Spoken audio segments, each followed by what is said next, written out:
2025ko ekainaren 15etik aurrera, B etiketa daukaten ibilgailuek ere sarrera mugatuta izango dute Bilboko erdigunera. Hau da, A eta B etiketa duten ibilgailuak eta etiketarik ez daukatenek ezingo dute zirkulatu emisio gutxiko eremuan.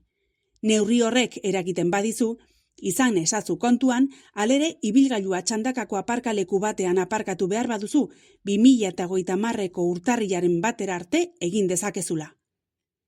Zure ibilgailua C, Eko edo 0 bada, eragozpenik gabe sar zaitezke Bilboko erdigunera zure ibilgailua ez baita kutsatzaile handia. Oraindik ez badakizu zein kategoriatakoa den zure ibilgailua, DGT-ren weborrian kontsulta dezakezu. Gogoratu Bilbon ez dela beharrezkoa pegatina fisikoa kotxean itxastea. Izan ere, emisio gutxiko eremura sartzeko kontrola matrikulak irakurtzen dituzten kameren bidez egiten da. Izan gogoan ere berean, eremu horretan sartzeko zenbait salbuespen daudela. Honako ibilgailuak beti zirkulatu dezakete emisio gutxiko eremuan edozein etiketa edukita ere. 2024ko ekainaren 15 baino lehen, egean erroldatuta dauden egoiliarrak.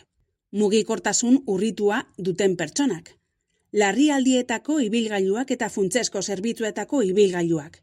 50 zentimetro kubiko baino gutxiagoko ziklomotorrak. Ibilgailu historikoak.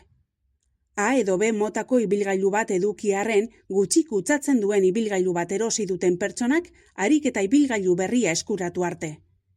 Salbuespen horiez gain, aintzat hartu behar da neurria luzamendu batzuk dituela. A motako ibilgailuentzat 2026garren urtea baino lehen, eta B motakoentzat 2030garren urtea baino lehen. Gure web horrian kontsulta dezakezu guztia. Zalantzarik izan ez gero, Herripakaleko 7. zenbakiko bulegora jo dezakezu edo telefonoz deitu arreta pertsonala jasotzeko. Gogoratu, emisio gutxiko eremua gure hiriko airearen kalitatea hobetzera dator eta beraz, gure osasuna eta bizi kalitatea hobetzera.